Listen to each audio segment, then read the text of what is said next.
हरे कृष्णा। आज का हमारा टॉपिक है कैसी है भगवान की दिव्यता। Will start with prayer. नमो ओम विष्णुपादाय कृष्णा प्रेष्ठाय भूतले श्रीमते भक्ति वेदांत स्वामी निति नामिने नमस्ते सारस्वते देवे गौरवाणी प्रचारिणे निर्विशेषा शून्यवादी पाश्चात्य देश तारिणे। जय श्री कृष्णा चैतन्य प्रभु नित्यानंदा श्री अद्वैत गदाधरा श्रीवासादि गौर भक्तवृंदा। हरे कृष्णा कृष्णा कृष्णा हरे हरे हरे राम राम राम हरे हरे। ग्रंथा श्रीमद् भगवद गीता की जय। श्री प्रभुपाद की जय। हरे कृष्णा। आज हम चर्चा करने वाले हैं भगवान की दिव्यता पर। चौथे अध्याय का शीर्षक है दिव्य ज्ञान। करेक्ट। तो ट्रांसेंडेंटल नॉलेज। भगवान कृष्ण इस अध्याय में अपनी दिव्यता बताते हैं और जीव का उनके साथ संबंध बताते हैं। Right? भगवान कृष्ण कहते हैं जन्म कर्म च मे दिव्यम एवं यो वेत्ति तत्वतः त्यक्त्वा देहम पुनर्जन्म नेति मामेति सो अर्जुना। मेरे जन्म और कर्म दिव्य हैं। जो इनको जान लेता है वो शरीर त्यागने के बाद दोबारा इस संसार में जन्म नहीं लेता अर्जुन, सीधा मेरे धाम को आता है। यानी अगर किसी ने भगवान के दिव्य जन्म और कर्म को समझ लिया तो उसका आखिरी जीवन होगा। मरने के बाद तो सीधा कृष्ण लोक जाएगा। तो तत्वतः जानना है, वास्तविकता में जानना है। जानना बहुत जरूरी है। भगवान अपनी दिव्यता का वर्णन करते हैं कि मैं किस प्रकार से दिव्य हूं, मेरा अस्तित्व क्या है। करेक्ट, मेरी महिमा क्या है, मैं कैसे अन्य जीवों से अलग हूं। इसका बैकग्राउंड ऐसा है, बड़ा रोचक है। ये चौथा अध्याय पूरा बड़ा रोचक है। भगवान कृष्ण ने बताया अर्जुन को कि मैंने ये ज्ञान, दिव्य ज्ञान सूर्यदेव विवस्वान को दिया था। सूर्यदेव ने ज्ञान किसको दिया? मनु को दिया। मनु ने इक्ष्वाकु को दिया। और इस तरह से परंपरा चलती आ रही थी। और आज मैं तुमको फिर से अर्जुन ये ज्ञान दे रहा हूं क्योंकि वो परंपरा नष्ट हो गई। जो परंपरा सूर्य देव से आ रही थी वो परंपरा इवेंचुअली नष्ट हो गई। तो आज मैं तुमको दोबारा से ये ज्ञान देके एक नई परंपरा प्रारंभ कर रहा हूँ। अलग परंपरा है। अभी हम जिस परंपरा में, अलग परंपरा है। भगवान कृष्ण से एक या दो परंपरा नहीं, अनेक परंपराएं निकली हैं, अनेक संप्रदाय निकले हैं।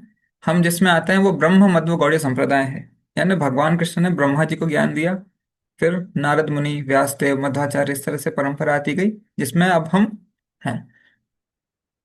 कलयुग में चार परंपराएं बताई गई हैं। ब्रह्म संप्रदाय, श्री संप्रदाय, कुमार संप्रदाय, रुद्र संप्रदाय। ये चार हैं जो कलयुग में विद्यमान है। सूर्यदेव को जो परंपरा दी थी वो पहले ही नष्ट हो गई, द्वापर युग में नष्ट हो गई है। तभी तो भगवान ने नई परंपरा प्रारंभ किया अर्जुन से।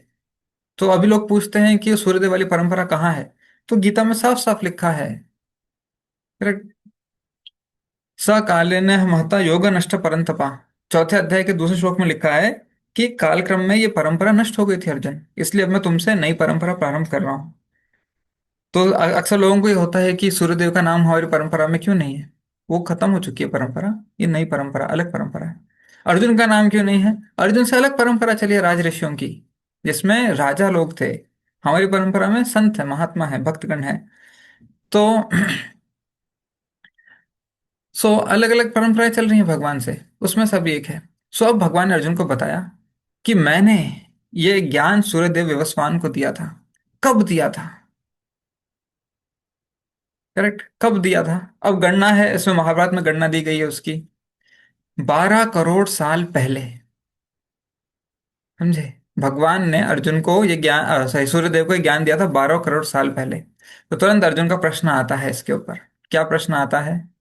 12 करोड़ साल पहले सूर्यदेव थे जब उनको ये ज्ञान मिला। राइट, सूर्यदेव अभी भी है, व्यवस्थान अभी भी है। लेकिन अब देखिए, आपको परंपरा बताता हूँ। ये है सूर्यदेव। सूर्यदेव ने ज्ञान किसको दिया? मनु को दिया। मनु ने ये ज्ञान किसको दिया? इक्ष्वाकु को दिया। यानी, और सूर्यदेव को ज्ञान कहाँ से मिला? लॉर्ड कृष्णा से, भगवान कृष्ण से। ठीक है। यानी मनु के जन्म के पहले, इक्ष्वाकु के जन्म के पहले ज्ञान सूर्यदेव के पास था। तभी तो आगे जनरेशन को दे पाए। करेक्ट। और ये सब आके चले गए हैं। इक्ष्वाकु महाराज आके चले गए पूरे, क्या कहते हैं, सूर्य वंशावली जो है, सूर्य वंश जो है वो पूरा का पूरा आके चला गया है। भगवान रामचंद्र उसी वंश में थे। तो अब अर्जुन का प्रश्न है कि इतने साल पहले, 12 करोड़ साल पहले, अगर आपने ये ज्ञान सूर्यदेव को दिया तो ये कैसे पॉसिबल है? ये अर्जुन का क्वेश्चन आ गया। क्यों? क्योंकि भगवान कृष्ण और अर्जुन तो समकालीन है, साथ साथ पैदा हुए थे, उनकी आयु एक ही है। युधिष्ठिर और भीम उनसे बड़े थे, नकुल सहदेव भगवान कृष्ण से छोटे थे, लेकिन अर्जुन भगवान की बराबर उम्र के थे जब ये लोग मिलते थे। जब भगवान कृष्ण कभी पांडवों से मिलने आते थे तो युधिष्ठिर और भीम को प्रणाम करते थे कृष्ण।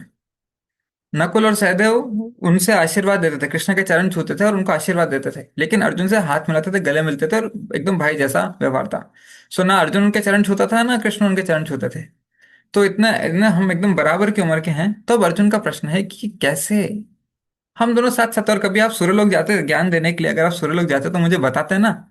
हम आप फ्रेंड्स रिलेटिव्स कभी भी कभी घूमने जाते हैं, कोई अमेरिका जा रहा है कोई स्विट्जरलैंड जा रहा है, तो आप बताते हैं ना, सबको स्टेटस में डालते हैं 10 बार, और सबको फोन करके बताते हैं कि हम तो वेकेशन पे अमेरिका जा रहे हैं, हम तो वेकेशन पे स्विट्जरलैंड जा रहे हैं।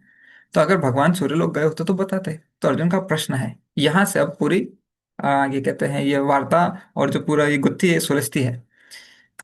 ठीक है, अब भगवान ने मौका ले लिया। भगवान ने इस मौके का फायदा उठाया। क्या फायदा उठाया? कि जैसे अर्जुन ने पूछा, अब अर्जुन का प्रश्न देखिए, चौथे अध्याय में अर्जुन का प्रश्न देखिए। होपफुली आप सब गीता लेके बैठे हैं, राइट? अच्छी बात है। अर्जुन ने कहा, सूर्यदेव विवस्वान आपसे पहले हो चुके हैं, ज्येष्ठ हैं, तो फिर मैं कैसे समझूं कि प्रारंभ में भी आपने उन्हें इस विद्या का उपदेश दिया था? सो अर्जुन का सिंपल क्वेश्चन है, तब कैसे उपदेश दिया था?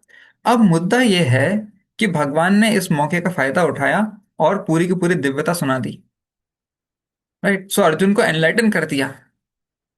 क्या है अभी आंसर देखिए, और आंसर के साथ भगवान ने बहुत सारी चीजें बता दी हैं। So let's see the answer.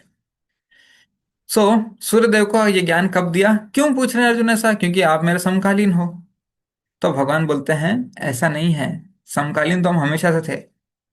जब मैंने सूर्यदेव को एक ज्ञान दिया था तब भी तुम वहां पे थे अर्जुन। अब आप आइए चौथे अध्याय के 5वें श्लोक पर। ठीक है, इसमें भगवान का आंसर है। श्री भगवान ने कहा, तुम्हारे तथा मेरे अनेकानेक जन्म हो चुके हैं, मुझे तो उन सबका स्मरण है, किंतु है परंतप तुम्हें उनका स्मरण नहीं रह सकता है।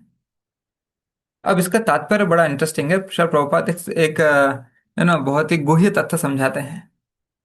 मैं तात्पर्य का तीसरा पैराग्राफ पढ़ रहा हूं।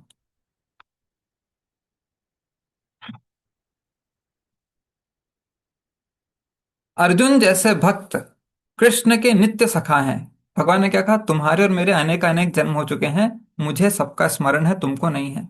ठीक है। सो अर्जुन जैसे भक्त कृष्ण के नित्य सखा हैं, और जब भी भगवान अवतरित होते हैं तो उनके पार्षद भक्त भी विभिन्न रूपों में उनकी सेवा करने के लिए उनके साथ साथ अवतार लेते हैं। अर्जुन ऐसा ही भक्त है, और इस श्लोक से पता चलता है कि लाखों वर्ष पूर्व जब भगवान कृष्ण ने भगवत गीता का प्रवचन सूर्यदेव विवस्वान से किया, तो उस समय अर्जुन भी किसी भिन्न रूप में उपस्थित था। सो भगवान अर्जुन से बोल रहे हैं, तुम्हारे और मेरे अनेक जन्म हो चुके हैं। ठीक है। सो जब सूर्यदेव विवस्वान को जब भगवान ने गीता का ज्ञान दिया, तब कृष्ण भी थे वहां पर और अर्जुन भी थे वहां पर, लेकिन अर्जुन भूल गए हैं। भगवान बोल रहे हैं ना, तुम भी थे वहां पर लेकिन तुम भूल गए, मुझे याद है। तो यहां से अब भगवान बताते हैं अर्जुन को कि देखो, तुम्हें याद नहीं है, मुझे याद है। क्यों? हम दोनों अलग अलग हैं। भले ही हम दोनों दोस्त हों। अब देखिए गीता के कवर पे देखिए, अर्जुन, सॉरी, कृष्ण और अर्जुन दोनों हैं। यहाँ पे भगवान कृष्ण, यहाँ पे अर्जुन है। दोनों मित्र हैं, दोनों एक जैसे दिखते हैं। एक सारथी है और एक रथ के क्या कहते हैं पैसेंजर है।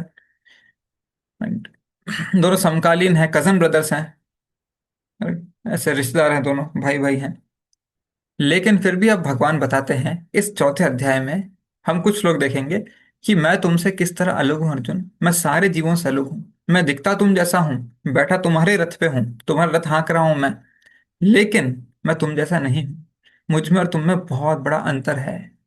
अब धीरे धीरे हम एक एक करके भगवान ने क्या क्या अंतर समझाए, ये एनालाइज करेंगे इस अध्याय में। ठीक है, क्या क्या अंतर समझा है भगवान ने कि भगवान में और हम में क्या क्या डिफरेंसेस हैं। तो यह है भगवान की दिव्यता का वर्णन, इसलिए इस अध्याय का शीर्षक है दिव्य ज्ञान। जिसको ये ज्ञान हो जाएगा भगवान का, वो इस ज्ञान के आधार पर कार्य करेगा, यानी भगवान की सेवा में लगेगा। ये शरीर त्यागते ही वो दूसरा जन्म नहीं लेगा, सीधा कृष्ण लोक को जाएगा। इस संसार में उसका जन्म मृत्यु का चक्र कट जाएगा। क्लियर। सो अब एक एक करके भगवान के क्या कहते हैं, दिव्यता के वर्णन भगवान बताते हैं। ओके। सबसे पहले भगवान के उत्तर में पहला उत्तर क्या आता है? मुझे अपने जैसा मत समझो, मैं दिव्य हूं। सो क्या है वो दिव्यता? अब हम डिस्कस करेंगे कुछ पॉइंट्स जहां पर भगवान और जीव का स्पष्ट अंतर हमको दिखता है, और जिससे हम समझ सकते हैं कि कोई व्यक्ति भगवान होने का दावा क्यों नहीं कर सकता। Right? लोग बोलते हैं ना हम भगवान है, लोग बोलते हैं ये बाबा भगवान है, वो बाबा भगवान है। तो भगवान भी क्लियर कर रहे हैं कि भगवान मतलब इन सारे मापदंडों पे खरा उतरना होता है। ऐसे कोई भी बस बैठे हैं, बिजली का झटका लगा और बोल उनको अनुभूति हो गई कि मैं भगवान बन गया हूं, ऐसा नहीं होता है। राइट, भगवान एक ही होते हैं और वो सबसे अलग होते हैं। अब एक एक करके देखते हैं, चलिए। समस्त जन्मों का स्मरण, भगवान बोलते हैं मुझे समस्त जन्मों का स्मरण है, तुमको नहीं है। क्यों ऐसा बोल रहे हैं भगवान? क्योंकि हम जीवात्मा जो है, जीव में और भगवान में एक अंतर है।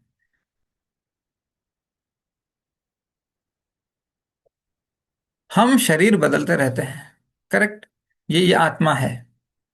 ठीक है, एक एक ये जन्म लिया, आयु हुई, मर गए। दूसरा जन्म लिया, आयु हुई, मर गए। तीसरा जन्म लिया, आयु हुई और मर गए। चौथा जन्म लिया, आयु हो गई पूरी और मर गए। हम हर बार एक एक शरीर बदलते हैं, शरीर नंबर 1, नंबर 2, नंबर 3, नंबर 4, हम एक एक करके शरीर बदलते रहते हैं, है ना। ये बड़ा इंपॉर्टेंट है। जैसे ही हम शरीर बदलते हैं, ये बर्थ है, बी से बर्थ, डी से डेथ। नए शरीर में जाने से पुराने जन्म की सारी यादें याददाश्त मिट जाती है। मान लीजिए अभी इस क्लास में इतने सारे लोग बैठे हैं, इनमें से कोई हो सकता है, यू नो, जयपुर साम्राज्य का राजा हो, अभी जन्म लेके यहाँ पे क्लास में बैठा हो, लेकिन आपको याद नहीं है कि आप जयपुर साम्राज्य के राजा थे। करेक्ट। कोई इन क्लास में जो बैठे हैं भक्तगण, उनमें से कोई ऐसा हो सकता है कि इंद्र इंद्र के साथ हाथ हाथ मिलाने वाला, उठने बैठने वाला देवता हो। राइट, अब याद नहीं, अब नया जन्म आ गया तो पुराना जन्म भूल गए। कोई हो सकता है कि किसी अफ्रीका के जंगल का हाथी हो जो बाकी क्लास में बैठा है, कोई भी पॉसिबल है। कोई भी पॉसिबल है जो जन्म लेके यहाँ आ सकता है, लेकिन याद नहीं है। सो हम जैसे ही शरीर बदलते हैं, उस पुराने शरीर की याददाश्त हमारी चली जाती है, और जो नए शरीर में हम धारण करते हैं वही रहती है। इस शरीर में भी याद नहीं रहता। जैसे आज की तारीख में आप देख लीजिए, 1 साल पहले इसी तारीख को आपने लंच में क्या खाया था। अगर आपका बर्थडे होगा तो आपको याद रहेगा, लेकिन सामान्य तौर पे पूछा जाए तो नहीं याद रहेगा। 2 साल पहले इसी तारीख को, करेक्ट, आपने डिनर में क्या खाया था, याद है? नहीं याद है। तो हमको इस 1 साल, 2 साल, हफ्ते भर पहले भी याद नहीं रहता। हमको कितनी सारी चीजें याद नहीं रहती संसार में। तो पुराना जन्म याद रखना पाना तो बिल्कुल भी पॉसिबल नहीं है। लेकिन अब दूसरी तरफ देखिए, ये है भगवान। भगवान का ना जन्म होता है ना मृत्यु, उनका शरीर वैसा का वैसा, सिर्फ प्रकट अप्रकट होता है, दृश्य और अदृश्य होता है। तो भगवान बोलते हैं मुझे सब याद रहता है, तुमको याद नहीं रहता। तुम जैसे ही शरीर बदलते हो, तुम्हारी स्मरण शक्ति चली जाती है। करेक्ट। तो एक शरीर से दूसरे शरीर में जाते हो तो पुराने शरीर की सारी स्मरण शक्ति जो है वो खत्म हो जाती है, और फिर नए शरीर में जाते हो तो वहां नए शरीर की नई स्मरण शक्ति आ जाती है। अगर अभी किसी को पता चले कोई बहुत गरीबी में है, ठीक, कोई ऐसा रैंडम व्यक्ति है बहुत गरीबी में, सर पे लोन है, ईएमआई भर रहा है बेचारा, और कष्ट में जीवन है, और उसको याद है कि अरे पूर्व जन्म में तो मैं बकिंगम पैलेस का राजा था, मेरे पास इतने सारे सोने की अशर्फियां थी, इतने सारे नौकर थे, हाथी घोड़े थे, सोना चांदी से भरा हुआ मेरा ये था, मखमल के कपड़े पहनता था। अब देखो मैं ईएमआई भरे जा रहा हूँ हर महीने। राइट। तो उसका उसका इस जीवन में जी पाना, रह पाना दुष्कर हो जाएगा। वो नहीं जिंदा रह पाएगा, बर्दाश्त नहीं कर पाएगा। ओह, मैं राजा से ये कैसे बन गया। राइट। इसलिए भगवान पुरानी याददाश्त भुला देते हैं ताकि इस जीवन में हम इस जीवन को जी सकें। ये जो जन्म मिला है, जो शरीर मिला है, ये जो वातावरण मिला है, इसमें हम ये बन के जी सकें। ये माया का खेल है। जैसे अभी आप एक परिवार में पैदा हुए हैं तो आपके मम्मी पापा हैं और भाई बहन हैं, रिश्तेदार हैं। अब आपको याद आ जाए कि मैं तो बकिंगम पैलेस में था, प्रिंस चार्ल्स मेरा रिश्तेदार था। अब ये कहाँ है? करेक्ट। करेक्ट है ना? अब मैं कहाँ आ गया हूँ? मैं एक चाल में रहता हूँ और ये मेरे रिश्तेदार हो गए हैं, ये मेरे मम्मी पापा बन गए, मेरे भाई बहन बन गए। मैं तो एक रॉयल फैमिली का था यार, मेरे आसपास 10 नौकर घूमते थे, और अब मेरे को ये क्या जीवन मिल गया है, हम जी नहीं पाएंगे। तो भगवान पुराना जन्म भुला देते हैं हमें, लेकिन भगवान को सब कुछ याद रहता है। उनके सारे अवतार याद रहते हैं। न केवल उनके, ये सारे जीवात्मा है, इनके भी असंख्य जीव हैं, असंख्य जीव, सबका भगवान को सब कुछ याद रहता है।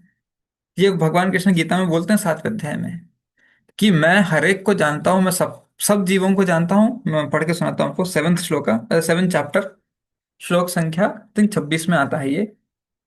खोलिए, 7.26।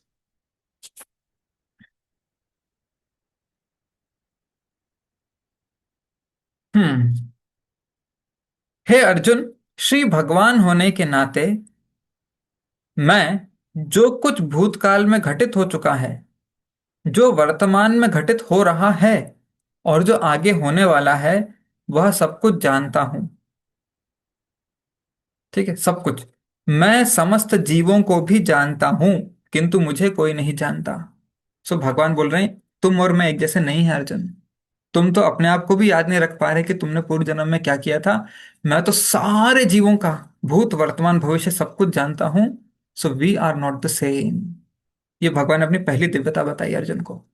ठीक है, अब आइए नेक्स्ट, 6 नंबर के श्लोक पर। हम चौथा अध्याय पढ़ रहे हैं सबकी जानकारी के लिए। चौथे अध्याय का 6 नंबर का श्लोक।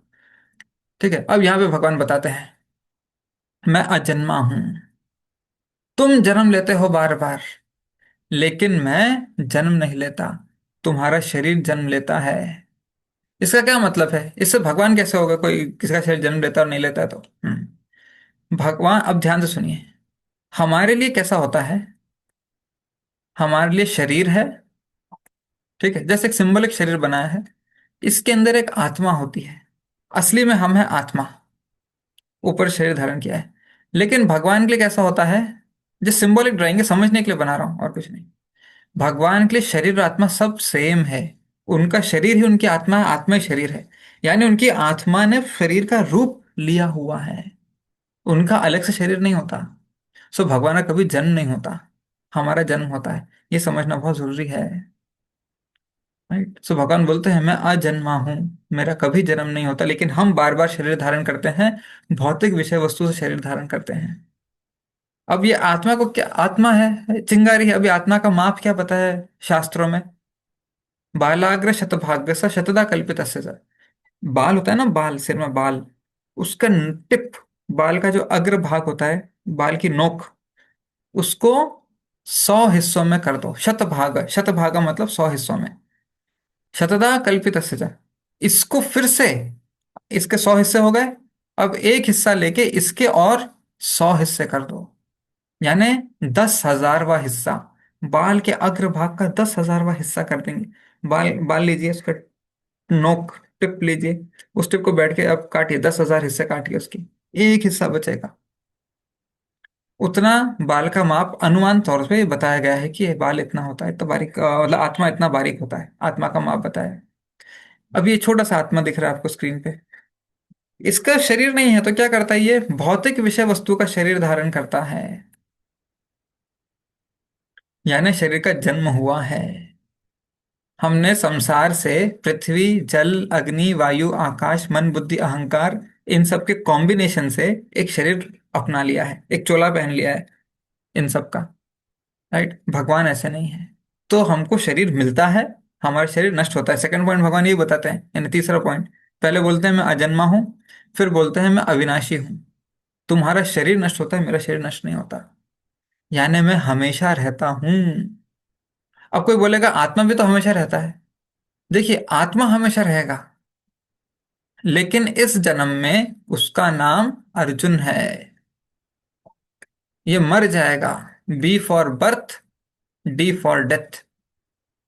नेक्स्ट जन्म में अर्जुन नहीं रहेगा, फिर कुछ और बन जाएगा। ठीक है मिस्टर, अभी के लिए जस्ट जानकारी के लिए XYZ लिखते हैं, फिर ABC लिखते हैं, जस्ट ऐसे समझने के लिए लिख रहे हैं और कुछ नहीं।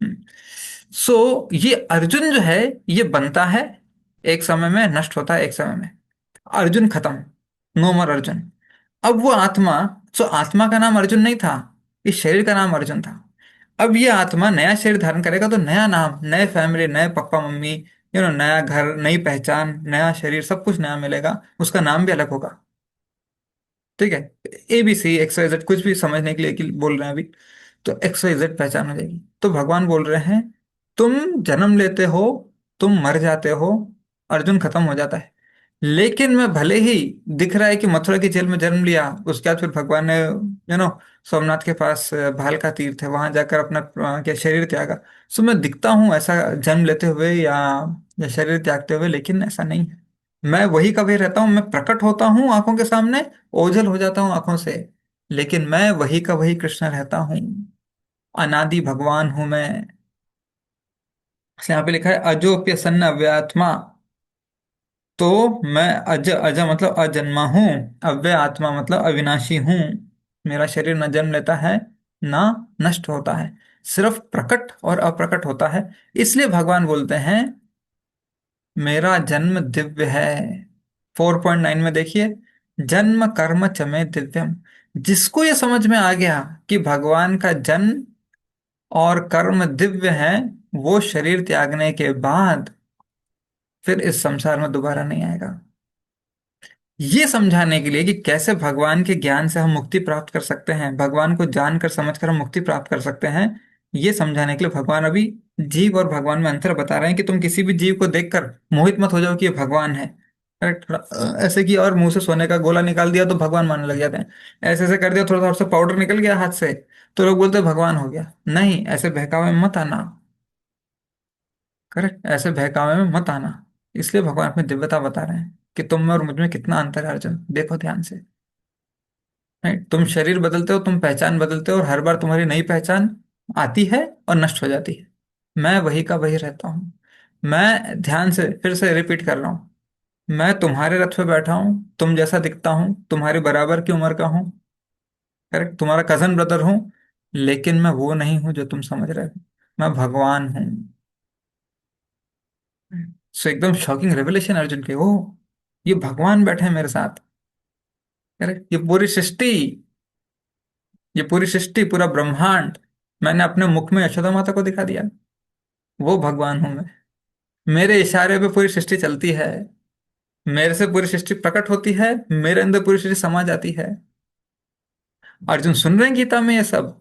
ओह, ये भगवान है, ये है कृष्ण। करेक्ट। अब अर्जुन से बोली पूरी सृष्टि दिखाओ अपने मुंह में, या किसी से भी, किसी जीवात्मा से बोलिए, पूरी सृष्टि आपके अंदर से उत्पन्न करके दिखाओ, पूरी सृष्टि आपके अंदर समा के दिखाओ। कोई नहीं कर सकता। तो हमको लगता है कृष्ण थे, कृष्ण है, अरे वो पूर्ण पुरुषोत्तम भगवान है, ऐसे कृष्ण थे, कृष्ण है, कृष्ण में लल्ला है। ऐसा नहीं है। अर्जुन भी तो ये समझ पा रहे हैं 11वें अध्याय में। मैंने आपको मित्र बोला, सखा बोला, यादव बोला, आपके साथ उठने बैठने में मैंने बहुत बार क्या कहते हैं ऐसे त्रुटिपूर्ण व्यवहार किया है, हंसी मजाक किया है, दूसरों के सामने भी, और अलग से एकांत में भी आपके साथ एक क्या कहते हैं शिष्टाचार का आचरण नहीं किया है, रिस्पेक्टफुल आचरण नहीं किया है। करेक्ट, थोड़ा कभी कभी मैत्री में आके, दोस्ती में आके आपसे ऐसे कैजुअल बिहेवियर कर दिया है, मजाक मस्ती कर दिए, लेकिन अब मुझे पता चला आप तो भगवान हो, आपने तो मुझे अपना अनंत विराट रूप दिखा दिया है। राइट। सो ये भगवान बताना चाहते हैं कि हम उनके बराबर नहीं हैं। चलिए नेक्स्ट पॉइंट पे आते हैं। 4.6 में एक और पॉइंट है, समस्त जीवों का स्वामी हूं। करेक्ट, ये बड़ा इंपॉर्टेंट है। सारे जीव उनसे आए हैं और सारे जीव उनके अधीन हैं। कोई ये दावा नहीं कर सकता कृष्ण के अलावा, कोई देवता भी दावा नहीं कर सकते। यही तो सबसे बड़ी बात है। लोग बोलते हैं कि ये देवता कृष्ण के बराबर है, वो देवता बराबर है, सारे देवता एक हैं। मुझे एक भी देवता शास्त्र में, वैदिक शास्त्रों में, प्रामाणिक सोच से आए हुए वैदिक शास्त्रों में एक भी जगह दिखाइए कि कोई भी देवता आके बोल रहा है, कोई भी एक देवता आके बोल रहा है कि सारे के सारे जीव मुझसे उत्पन्न हुए हैं, ये सृष्टि मुझसे उत्पन्न हुई है, ये पूरा ब्रह्मांड मुझसे उत्पन्न हुआ है, कृष्ण मुझसे उत्पन्न हुए हैं। कोई नहीं बोल सकता। कृष्ण सारी चीजें बोल सकते हैं। कृष्ण बोलते हैं 10वें अध्याय में, क्या बोलते हैं वो, कि मैं सारे देवताओं का उद्गम हूं, अहम आदिर ही देवानाम। सारे देवता मुझसे आए हैं, लेकिन कोई देवता ये नहीं बोल सकता कृष्ण मुझसे आए हैं। Nobody can say. Right. So वो समस्त जीवों के स्वामी हैं, सर्वलोक महेश्वरा। लोक मतलब सर्व, लोक महेश्वरा। लोक का मतलब होता है पीपल, लोग। हम हिंदी में बोलते हैं लोग। हम बोलते हैं जैसे लोक सत्ता, लोकतंत्र, यानी आप समझ गए। लोक मतलब पीपल, लोक मतलब प्लैनेट्स भी होता है, प्लैनेट को भी लोग बोलते हैं। स्वर्ग लोक, ब्रह्मलोक, पृथ्वी लोक। सो लोक का मतलब लोग भी होता है, लोक का मतलब ग्रह मंडल भी होते हैं। तो चंद्रलोक है इस तरह से। तो भगवान बोलते हैं सर्वलोक महेश्वरा, मैं सबका परम स्वामी हूं। महेश्वर। ठीक है। मैं सबका परम स्वामी हूं। सर्व, सर्व मतलब सबका। सो भगवान बोल रहे हैं कि मैं तुम जैसा नहीं हूं अर्जुन। ये सारे हर जीव के अंदर भगवान बैठे हैं। सबके स्वामी मतलब भगवान हर जीव के अंदर बैठे हैं। स्वामी का काम क्या होता है? सबको कंट्रोल करना। हर कोई मेरे नियंत्रण के अधीन चल रहा है, मेरी मंजूरी से लोगों के हाथ पांव चल रहे हैं, मेरी मंजूरी से चल रहे हैं। करेक्ट। सो भगवान जो है सब जीवों के स्वामी हैं। किस रूप में बैठे हैं? परमात्मा रूप में बैठे हैं। अब क्या अर्जुन बोल सकते हैं मैं सबके दिल में बैठा हूं, सबको चला रहा हूं? नहीं, कृष्ण बोल सकते हैं। सो मेन मेन काम क्या होता है परमात्मा के? भरता। भरता का मतलब है पालन करता या पालक। पालक मतलब पालन करने वाला। मतलब जैसे गार्जियंस को बोलते हैं ना पालक। पालक का मतलब क्या है? वो हर जीव के हृदय में बैठे हैं। करेक्ट, समस्त जीवों के स्वामी है। तो हर जीव की एक पालनकर्ता के रूप में चिड़िया है, वो दाना है। चिड़िया एक प्रकार की नहीं होती। ठीक है, 10 लाख प्रकार के शास्त्र में बताए हैं। जलजा नवलक्षानि स्थावरम लक्ष्य विंशति, कृमि रुद्र संख्यो पक्षी नाम 10 लक्षणम। सो पक्षी जो होते हैं 10 लाख वैरायटी के पूरे ब्रह्मांड में, 84 लाख योनियों में 10 लाख योनियां पक्षी की होती। अब कुछ पक्षी हैं जो दाना खाते हैं, दाना चुगते हैं। चिड़िया, छोटी छोटी चिड़िया आती है दाना चुगती है। कुछ पक्षी हैं जो फल खाते हैं। कुछ पक्षी हैं जो मांस खाते हैं। कुछ पक्षी है जो मछली खाते हैं। करेक्ट। सो अलग अलग पक्षी हैं जो अलग अलग चीजें खाते हैं। है कि नहीं? हर एक को उसका खाना दिलाना। 10 लाख प्रकार के पक्षियों में हर पक्षी को उसका खाना मिलना चाहिए। दाना खाने वाले पक्षी को मांस मच्छी नहीं चलेगा, तो उसको दाना ही चाहिए। तो उसको दाना कैसे मिलेगा, कहाँ मिलेगा? परमात्मा दिल में बैठ के उसको गाइड करते हैं। करेक्ट। ऐसे 9 लाख जलजा नवलक्षणी, पानी के अंदर, समुद्र के अंदर 9 लाख स्पीशीज होती है। पूरे ब्रह्मांड की गिनती है ये। हर एक का अपना अपना भोजन होता है, उसको दिलाना। हर एक को उसकी सुरक्षा दिलाना। दूसरी मछली आके इस मछली को नहीं खानी चाहिए। करेक्ट। शेर आके इस हिरण को नहीं खाना चाहिए। जो जिस हिरण की किस्मत में लिखा है, कर्म में लिखा है, उसी हिरण को शेर खाएगा। तो शेर को उसका भोजन देना, हिरण को उसकी घास देना। तो ऐसे पूरे ब्रह्मांड में एक छोटे छोटे से क्या कहते हैं, चींटी, चींटी होती है ना, चींटी, मकोड़ा होता है। उसको भी शक्कर का दाना मिला दिला देते हैं भगवान। ये लो, यहाँ पे शक्कर का दाना रखा है, जाओ जाके खा के आप। राइट। तो हर एक को पालन पोषण करने वाले, इसलिए बोलते हैं मैं सबका स्वामी हूँ। तो सबके पालन करता है। ठीक है। फिर सबके नियंता है। कोई जीव अगर कोई कार्य करना चाहता है तो उसके कार्य की मंजूरी देना, स्वीकृति देना कि हाँ तुम ये कार्य कर सकते हो। जैसे अभी कोई है जो ताज होटल में जाके बॉम्ब डालना चाहता है, भगवान मंजूरी देते हैं तभी उसके हाथ पांव चलते हैं, तभी वो कर पाता है। कोई है जो अंतरिक्ष में रॉकेट छोड़ना चाहता है, भगवान मंजूरी देते हैं तभी वो रॉकेट छोड़ पाता है। तो मुद्दा यह है कि भगवान के कंट्रोल में है, उनकी इच्छा से नहीं हो सकता। सो सबको उनके भरण पोषण करना, उनके कार्यों को मंजूरी देना। करेक्ट। सो फिर उपदेष्टा, अनुमंता, भर्ता, भोक्ता। भोक्ता है ना इंजॉयर। सबके हृदय में बैठ के भगवान इंजॉय करते हैं, जो सेवा वो भगवान की करता है, भगवान से स्वीकार करते हैं। उसकी पूरी यात्रा में 84 लाख योनियों की यात्रा होती है हमारी आत्मा की। 84 लाख योनियों की यात्रा होती है। इस पूरी यात्रा में परमात्मा साथ में रहते हैं उसके हमेशा। और उसके सारे रहना, जीना, मरना, खाना, कौन से परिवार में जन्म लेगा, कहाँ जन्म लेगा, किस स्थिति में जन्म लेगा, क्या होगा इसका, ये सारी चीजें परमात्मा कंट्रोल करते हैं। उसका हर एक्शन के ऊपर परमात्मा की कड़ी नजर होती है, पैनी नजर होती है। बिना परमात्मा की मंजूरी के वो कोई एक्शन नहीं कर सकता। ये सारी चीजें जो हैं, ये भगवान करते हैं। इसलिए भगवान बोलते हैं अर्जुन से, मैं समस्त जीवों का स्वामी हूं, जो और कोई नहीं हो सकता। कोई देवी देवता ये नहीं बोल सकते कि मैं सबके दिल में बैठा हूं और मैं सबके दिल में 84 लाख योनियां जो उसने क्या कहते हैं जी हैं, 84 लाख योनियां जो पार की है, मैं उसमें साथ में था। सिर्फ भगवान बोल सकते हैं। वो देवताओं के दिल में भी है। आज कोई मनुष्य तपस्या करके देवता बन गया, भगवान वहां जाएंगे। फिर वो देवता बन के नीचे गिरेगा वापस, भगवान फिर से वापस आएंगे। सो भगवान उसकी हर जर्नी में रहते हैं। राइट। सो भगवान बोलते हैं, देखो तुम और मैं कितना अलग है अर्जुन, ये तुम्हारे बस का नहीं है। यानी किसी एक जीव के रूप में बता रहे हैं अर्जुन को कि हम कितने अलग हैं। ठीक है, फिर नेक्स्ट पॉइंट आता है, आदि दिव्य रूप में प्रकट होता हूं, संभवामि आत्म माया। इस पर हमने पहले ही चर्चा की है, पर भगवान इसको अलग दृष्टिकोण से, कि जब हमारा शरीर होता है, ठीक है, एक जीव का जो शरीर होता है, वो 8 तत्वों का बना होता है। पृथ्वी, जल, अग्नि, वायु, आकाश, इन 8 तत्वों का शरीर होता है एक जीव का। ठीक है, हम सबके। और मन, बुद्धि, अहंकार, 3 और तत्व हैं। लेकिन जो भगवान होते हैं, उनका शरीर आध्यात्मिक होता है, दिव्य होता है।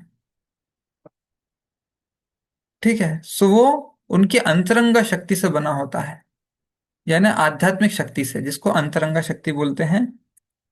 अंतरंगा शक्ति। ठीक है, इससे बना होता है। और ये जो 8 तत्व है, ये बहिरंगा शक्ति कहलाते हैं।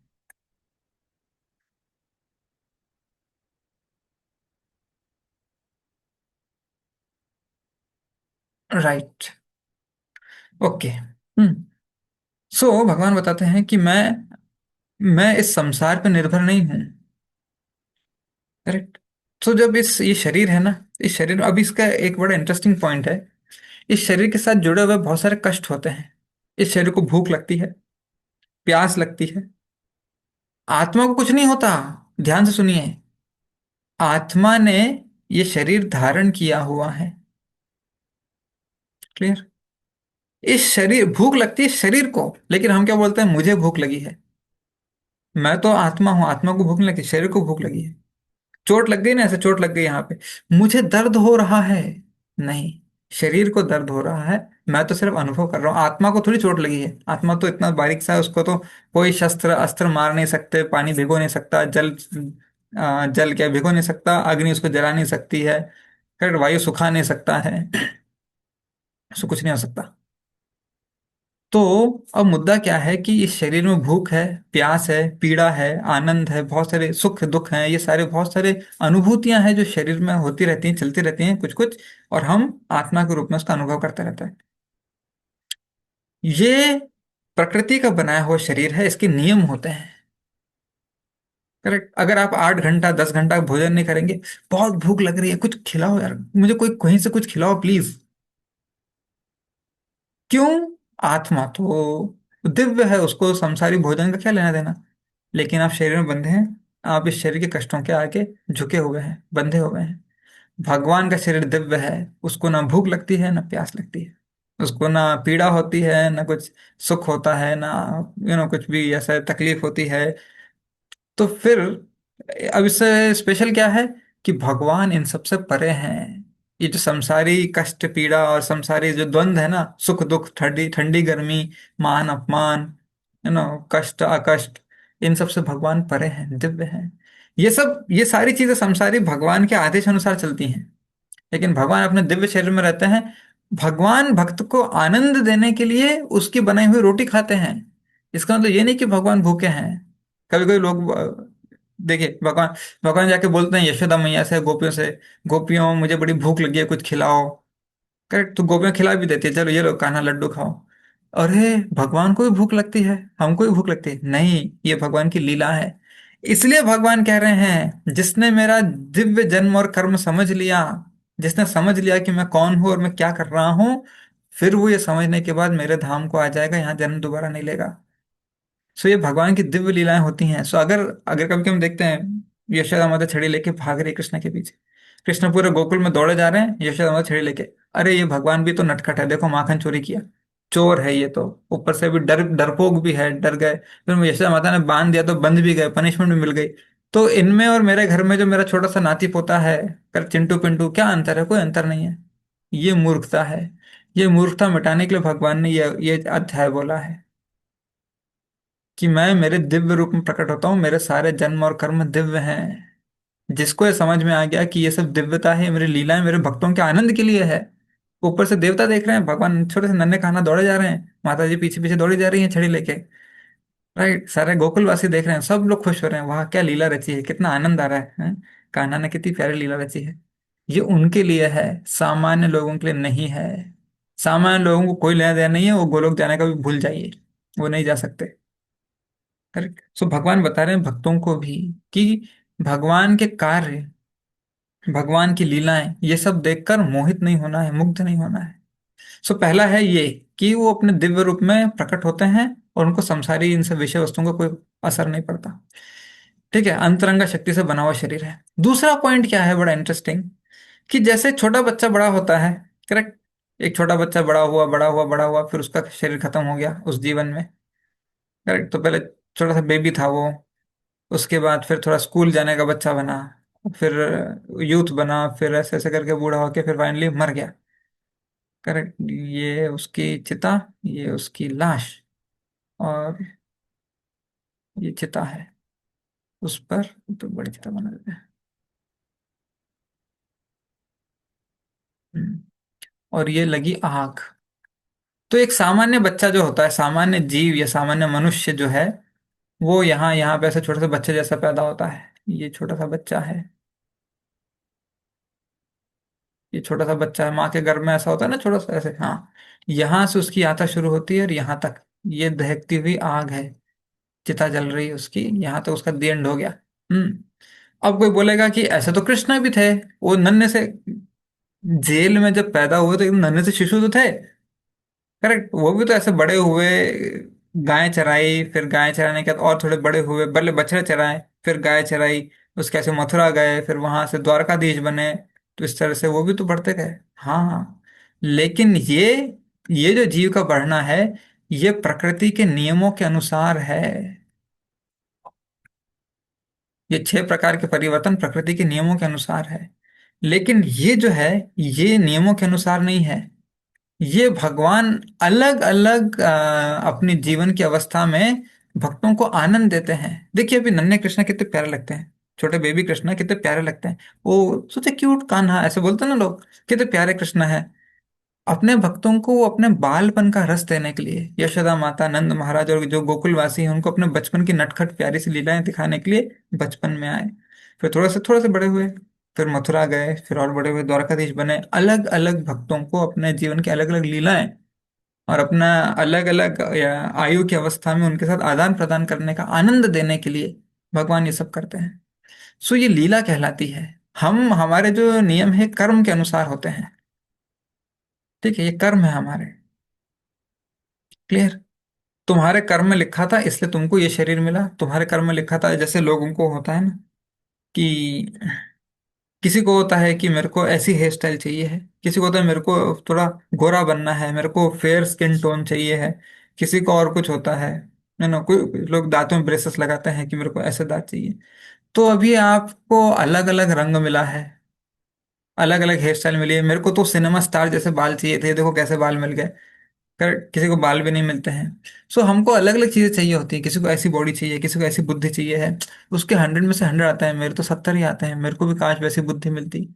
ये सारे जो हमको मिले हैं, हमारी पसंद से नहीं मिले हैं, हमारी मजबूरी से मिले हैं।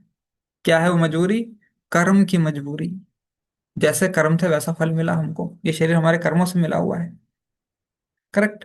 अब भगवान के लिए कर्म का नियम लागू नहीं होता। भगवान डिसाइड करते हैं मुझे कैसा दिखना है, मैं वैसे रूप में आ जाऊंगा।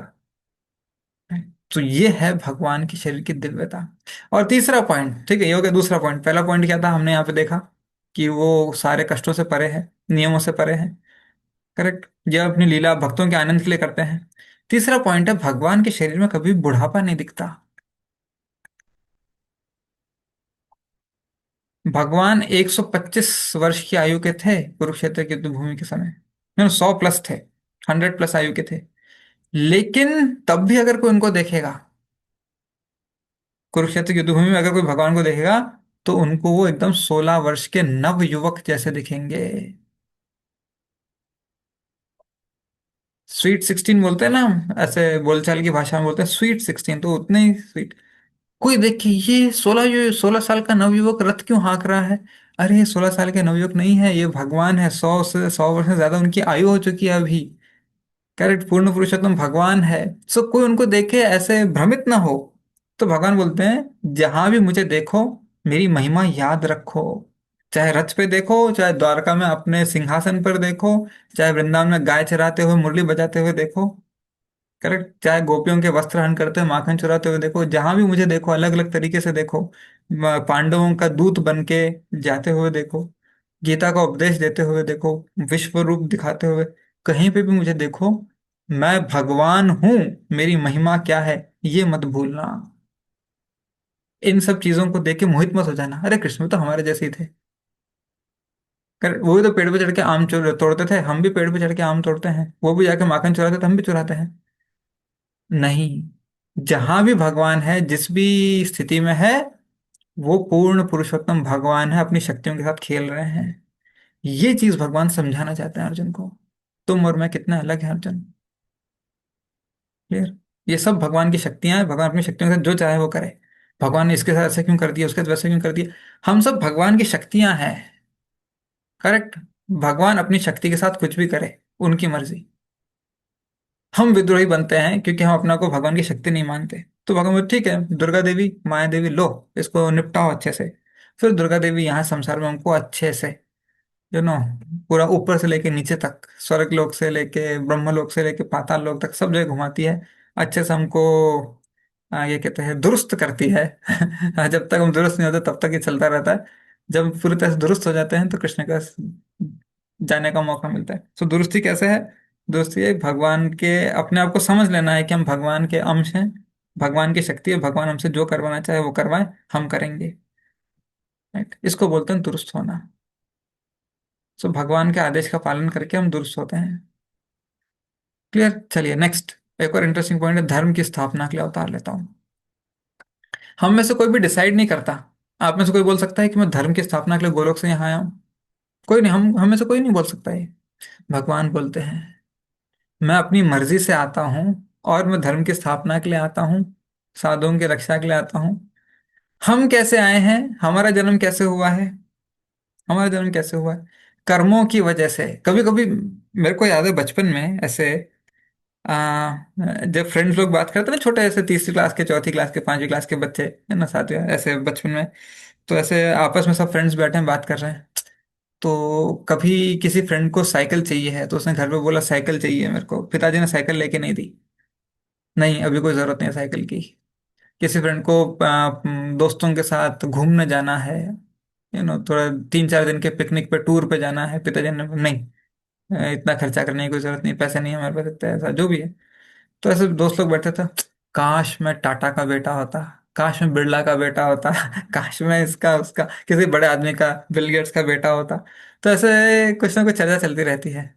राइट, तो क्यों नहीं बने, काश की क्या बात है, बन जाते हैं ना, हो जाते पैदा, इसके परिवार में उसके परिवार में अपने पसंद के परिवार में पैदा क्यों नहीं हुए। ये है पॉइंट, अब ध्यान से सुनिए। हमारा जन्म हमारे हाथ में नहीं है। जहां हमको पसंद आए या ना आए, हमको उठा के धक्का दे जाए, ये लो ये तुम्हारा परिवार है जाओ। कभी कभी मजबूरी से हमको पसंद कर लेना पड़ता है, यही मेरा परिवार है, ठीक है आप जैसे भी हो मुझे पसंद हो। अब मेरे पास कोई उपाय नहीं है। करेक्ट, मेरे को चॉइस मिलती तो मैं किसी और को पसंद करता, किसी और को अपना मम्मी पापा बनाता। अब जो है उन्हीं को मान लो मम्मी पापा और पसंद कर लो, या फिर विद्रोह कर लो, लेकिन चॉइस नहीं मिली। तो ये जो बोलते हैं ना लोग काश ऐसा होता, इसके आगे सोचना चाहिए, ऐसा क्यों नहीं हुआ, मुझसे पूछा क्यों नहीं गया कौन से परिवार में जन्म लेना है, मुझे क्यों जबरदस्ती इस फैमिली में डाला गया। Right? क्या है वो रहस्य। राइट, इसको बोलते हैं जिज्ञासा। तो इसको बोलते हैं जिज्ञासा, कि ऐसे तो हर जन्म में मेरे को उठा के किसी परिवार में डाल दिया जाएगा, कोई गारंटी भी नहीं कैसा परिवार मिलेगा, और फिर मेरी जो हालत होगी उसका क्या। इसलिए इसको बोलते हैं ब्रह्म जिज्ञासा, कि मेरे को इस पूरे चक्कर से बाहर निकलना है, मेरे को उसका परमानेंट समाधान निकालना है। वरना मैं ऐसे नापसंद परिवारों में जन्म लेता रहूंगा, मम्मी पापा डंडे से मारते रहेंगे, नालायक पढ़ता नहीं, नालायक पढ़ता नहीं, तेरे को आईआईटी में एडमिशन लेना है, यही चलता रहेगा मेरे जीवन भर। मेरा मेरे खुद की चॉइस क्या, मेरा खुद का अस्तित्व क्या, इसकी तो कोई वैल्यू ही नहीं है। तो इसको बोलते हैं जिज्ञासा, ब्रह्म जिज्ञासा करना, कि मैं क्यों फंसा हूं, मैं क्यों फंसा हूं इस संसार में इस तरह से, मेरे नापसंद की चीजों में मैं क्यों फंसा हूं, जब मैं नहीं चाहता कि मैं ऐसी जगह जाऊं। मैं आनंद में जीवन चाहता हूँ, सुख का जीवन चाहता हूँ, बहुत हैप्पी फैमिली चाहता हूँ। भगवान बोलते हैं आ जाओ मेरे पास, सब कुछ दूंगा। यही तो भगवान बता रहे हैं कि आ जाओ मेरे पास, सब कुछ दूंगा। अभी तुम्हारे पास चॉइस नहीं है, अभी तुम कर्म के अधीन हो। अभी तुम कर्म के अधीन हो, जैसे तुमने कर्म किया उसकी मजबूरी में, चाहे पसंद हो या ना पसंद हो। माया देवी, दुर्गा देवी माया देवी है, वो पसंद ना पसंद नहीं देखती हमारी। तुम्हारे क्या कहते हैं, खाते में ये आया तो तुमको यही मिलेगा, तुम हंस के लो या रो के लो तुमको यही मिलेगा। सो हम सब कर्म के अधीन हैं, भगवान कर्म के अधीन नहीं है, भगवान कर्म से परे हैं। हमारे जन्म को कहा जाता है जन्म, उनके जन्म और कार्यों को कहा जाता है लीला, जो हमने अभी पढ़ा ना, लीला। सो ये इंपॉर्टेंट है समझना। सो भगवान यहाँ आते हैं एक उद्देश्य से आते हैं, वो मजबूरी में नहीं आते। देखो मेरा मेरा मेरा चॉइस होता ना तो मैं महल में जन्म लेता, मजबूरी में मेरे को जेल में जन्म लेना पड़ा। क्यों मुझे ऐसे माता पिता मिले जो जेल में मेरे को पैदा करके चले। ऐसा नहीं है भगवान के लिए, आप समझ रहे हैं। हमारे लिए ऐसा हो सकता है मजबूरी, भगवान के लिए ऐसी मजबूरी नहीं है, ये हमेशा याद रखिए। भगवान अपनी पसंद से अपने माता पिता का चयन करते हैं। जो उनके भक्त होते हैं ना, सिर्फ उन्हीं को चयन करते हैं। भगवान अपने भक्तों को ही आनंद देते हैं कि आप मेरे माता पिता बनो, मुझे अपनी देख रेख में रखो। राइट। सो भगवान इन सब कर्म बंधनों से परे हैं। बहुत सारे लोग हैं, मैंने भी ऐसे लोग देखे हैं जो आर्ग्यू करते हैं, तुम कृष्ण को भगवान कहते हो, वो तो जेल में पैदा हुए। अरे हुए तो हुए, जेल भी उनकी है, महल भी उनका है, पूरी पूरी सृष्टि उनकी है, कहीं भी पैदा हो सकते हैं वो। तो अब जो नास्तिक लोग हैं ना, जो नास्तिक लोग हैं, जो कृष्ण को नहीं मानना चाहते, वो ऐसे खोट निकालेंगे, देखो जेल में पैदा हुआ ना इसलिए भगवान नहीं है। अरे भगवान है, कहीं भी पैदा हो सकते हैं। तो भगवान क्या बता रहे हैं, अगर मुझे जेल में पैदा हुआ देखा, पैदा होते हुए देखा है तुमने, सुना है तुमने, तो ये मत समझना कि मैं भगवान नहीं हूं। मेरे भक्त मेरी हर लीला को भली भांति समझते हैं। इसलिए इस अध्याय का नाम है दिव्य ज्ञान। मुझे समझ लो अर्जुन अच्छे से, ताकि तुम पथभ्रष्ट ना हो। Very very important. भगवान हमें पथभ्रष्ट होने से बचाना चाहते हैं। सो भगवान बोलते हैं मैं धर्म की स्थापना के लिए आता हूँ, मैं मजबूरी में नहीं आया हूँ। यहाँ पर आके मुझे संघर्ष नहीं करना पड़ रहा है। अरे कैसे कैसे मैं ग्रेजुएशन करूँ फिर नौकरी ढूंढूं, नहीं, नथिंग। नौकरी नहीं मिल रही है, दर दर ठोकरे खा रहे डिग्री लेके, ये सब हमारे जीवन है। हम यहाँ धर्म की स्थापना के लिए, अपनी जान बचाने के लिए, दो वक्त की रोटी चुनने में हमारा पूरा वो निकल जाता है, हम क्या धर्म की रक्षा करने निकलेंगे। भगवान आते हैं धर्म की स्थापना के लिए, और अपने भक्तों को लेके आते हैं कि तुम मेरी इस योजना में सहयोग करो। क्लियर। तो ये समझना बहुत जरूरी है कि भगवान इन सबसे परे हैं। वो अपनी इच्छा से जब उनका मन करता है, संभवामि युगे युगे, मैं हर युग में आता हूँ, और मुझे सारे अवतार याद हैं अर्जुन। सूर्यदेव व्यवस्वान को एक ज्ञान दिया था वो भी याद है, इसके पहले जिन अवतारों में आया था वो भी याद है। संभवामि युगे युगे, तो मैं एक उद्देश्य से आता हूँ यहाँ पर, सबका पालन करने के लिए, जो मेरे भक्त हैं जो साधु हैं उनकी रक्षा करने के लिए आता हूँ। करेक्ट। और जो दुष्ट हैं, उनका संहार करने के लिए आता हूँ, वापस पृथ्वी को साफ करने के लिए, निर्मल करने के लिए आता हूँ। तो भगवान बताते हैं मेरे आने का एक उद्देश्य है, मैं अपनी मर्जी से आता हूँ, मैं हर युग में आता हूँ, मैं बार बार आता हूँ अर्जुन, और सब मेरे कंट्रोल में है। अरे सडनली मेरा जन्म हो गया, ये कहाँ जन्म हो गया मेरा, ऐसा नहीं है। सब कुछ भगवान के कंट्रोल में होता है। तो जब भक्त ये सब सुनता है ना, तो उनका भगवान के प्रति स्नेह बढ़ता है, भगवान के प्रति समर्पण और श्रद्धा बढ़ती है। ठीक है, नेक्स्ट। मेरे जन्म कर्म जानकर मुक्ति, क्योंकि दिव्य है। खोलिए 4.9 पे आते हैं। हे अर्जुन, जो मेरे आविर्भाव तथा कर्मों की दिव्य प्रकृति को जानता है, वह इस शरीर को छोड़ने पर इस भौतिक संसार में पुनः जन्म नहीं लेता, अपितु मेरे सनातन धाम को प्राप्त होता है। ये बड़ा इंटरेस्टिंग है। मेरे जन्म कर्म को जानकर, दिव्य हैं, उनको जानकर इस संसार में दोबारा जन्म नहीं लेता, लिखा है ना, पुनः जन्म नहीं लेता, अपितु मेरे दिव्य धाम को, सनातन धाम को प्राप्त होता है। तो इसको समझना क्यों जरूरी है, लोगों के अंदर बड़ी रुचि होती है। आप देखिए मार्केट में कितनी बायोग्राफीज बिकती हैं, करेक्ट, किसी बड़े साइंटिस्ट की बायोग्राफी बिक रही है, किसी क्रिकेट स्टार की बायोग्राफी, किसी पॉलिटिशियन की बायोग्राफी, किसी सिनेमा स्टार की बायोग्राफी, उनके जीवन चरित्र होता है ना, उनकी बचपन से लेकर क्या लीलाएं की हैं, कैसे पैदा हुआ था, उन्होंने कैसे लैंप पोस्ट के नीचे पढ़ पढ़ के संघर्ष किया, फिर कैसे अपने जीवन में आगे बढ़ा, अपने फील्ड में महारत हासिल की, कैसे संसार को उसने योगदान दिया, ये सारी चीजें। ऐसे बहुत सारी पुस्तकें मिलेंगी आपको अलग अलग लोगों के ऊपर, कि साइंटिस्ट पे, इकोनॉमिस्ट पे, सोशल वर्कर पे, फ्रीडम फाइटर पे, सब पे आपको मिलेंगी। लेकिन आप उनको पढ़ेंगे, आपको मुक्ति नहीं मिलेगी। लेकिन आप कृष्ण की दिव्य लीलाएं पढ़ेंगे, कृष्ण की बायोग्राफी पढ़ेंगे, आपको मुक्ति मिलेगी। क्यों? क्योंकि ये दिव्य है, ये चीज भगवान ने बोली है। मेरे जन्म कर्म अर्जुन दिव्य हैं, इनको जानने पर, इनको सीखने पर तुमको तुरंत मुक्ति मिल जाएगी। किस तरह की मुक्ति? सीधा मेरे धाम को आओगे, इस संसार में दोबारा जन्म नहीं लोगे, सीधा मेरे धाम को प्राप्त होगे। This is the point. So क्या है वो विशेष?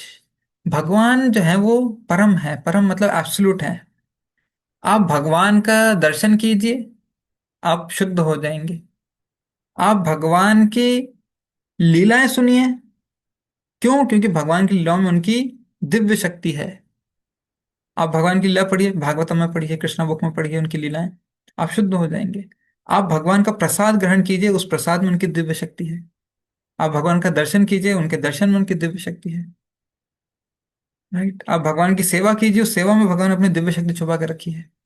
सो जैसे ही हम भगवान की लीलाओं के बारे में, उनके एक नन्हा बालक था, उसने जाके अपने घर में माखन की मटकी फोड़ दी। करेक्ट, उसमें से माखन निकाल के खा लिया और भाग गया गांव में, मम्मी से बचने के लिए। अब यही पड़ोस की दादी माँ भी सुनाती है, अरे मेरा जो चिंटू है ना, बड़ा नटखट है। वो क्या करता है, जाके वो माखन की मटकी फोड़ देता है, उसकी मम्मी ने अलमारी में रखी है ना, उसको फोड़ देता है, उसमें से थोड़ा सा माखन मिठाई लेके खा लेता है, और फिर मोहल्ले में भाग जाता है मम्मी से बचने के लिए। कितना प्यारा बच्चा है, कोई दम नहीं है उसमें, कोई तत्व नहीं है, कोई दिव्यता नहीं है उसमें, समझे? लेकिन यही चीज जब भगवान करते हैं, ये सारी की सारी लीला उनकी दिव्य शक्तियों से भरी होती हैं। इसमें कौन सी बड़ी बात है? अरे एक तो आप बोलते हो कि ब्रह्मांड के स्वामी है, पूरा ब्रह्मांड उन्होंने अपने मुंह में पूरा ब्रह्मांड दिखा दिया, अर्जुन को पूरा विस्तार से विराट रूप दिखा दिया। जब इतने बड़े भगवान हैं, पूरे सृष्टि उनके इच्छा से बनती नष्ट होती है, वो जाके माखन चुरा रहे हैं। अरे हीरे मोती चुराते समझ में आता है, माखन चुरा रहे हैं। कैसे भगवान है तुम्हारी? चोरी करते हैं, पहले तो जेल में पैदा हुए, चोरी करते हैं, पकड़े गए, फिर गोपियों को भी छेड़ दिया थोड़ा सा, अर्जुन को भी बोला निहत्थे कर्ण पे बाण चलाओ, तो कोई कमी नहीं है इन सब चीजों की ढूंढने में। तो भगवान बोल रहे हैं, ये सब मेरे दिव्य कर्म है, सब मेरे भक्तों के आनंद के लिए है। एक्चुअली सब भक्तों के लिए होते हैं। जिनको इतनी आपत्ति है ना कृष्ण ने माखन की चोरी किया, छोड़ दो ना कृष्ण को, क्यों पीछे पड़े हो? कृष्ण ने माखन चोरी किया, आपको पसंद नहीं है तो मत पढ़ो, छोड़ दो। पढ़ोगे और फिर दिल को जलाओगे कि कृष्ण ने क्यों माखन चोरी किया, मुझे जवाब चाहिए, नहीं देंगे भगवान जवाब। उन्होंने अपने भक्तों के लिए किया, भक्त आनंद ले रहे हैं, बहुत अच्छा किया कृष्ण, मजा आ गया, क्या माखन चोरी किया, क्या दौड़े आप, और क्या माता यशोदा ने आपको ओखली से बांधा है, दामोदर बन गए आप, क्या अपने उन पेड़ों का उद्धार किया है अपनी ओखली से गिरा के, नलकुआर मणिग्रीव को, आनंद आ गया। ये भक्तों के लिए है। जो इन सबको समझ लेते हैं कि मेरे भगवान देखो कितनी प्यारी लीलाएं करते हैं हमारे आनंद के लिए, अपने भक्तों को वो दिव्य रस देने के लिए, वो लोग गोलोक जाते हैं। बाकी लोग तो यहाँ पर एनालिसिस करते हैं, कृष्ण ने ऐसा नहीं करना चाहिए था। कृष्ण बोलते हैं, मैं अभी अभी हमने पढ़ा, मैं धर्म की स्थापना के लिए आता हूँ, धर्म की स्थापना के लिए आए, और इधर माखन चोरी करके अधर्म कर दिया। कैसे भगवान है ये? खुद ही अपनी बात पर टिके नहीं रहते। नहीं, ये आप लोगों के लिए है ही नहीं, आप छोड़ दो। करेक्ट, ये भक्तों के लिए है कि मैं भगवान हूं, आ जाओ, मैं माखन चोरी करूंगा और वो चोरी का माल तुम सबको ही बांटूंगा। आ जाओ सब लोग, अपनी हथेली सामने करके बैठ जाओ। फिर भगवान मटकी फोड़ते हैं, माखन निकालते हैं, एक एक सखा को खिलाते हैं, बंदरों को बुला बुला के और खिलाते हैं, लो बंदरों तुम भी खाओ। राइट, सबको आनंद देते हैं भगवान। सो जो इन सब चीजों को भगवान ये सब लीलाएं क्यों कर रहे हैं समझ लेता है, फिर वो मुक्ति के योग्य बन जाता है। सो बहुत अच्छे से श्रील प्रभुपाद समझाते हैं भगवान की लीला दो दो क्या कहते हैं कैटेगरीज में होती है। भगवान की जो लीला होती है दो कैटेगरीज में होती है। एक लीला होती है हम अपने आचरण से शिक्षा देने के लिए।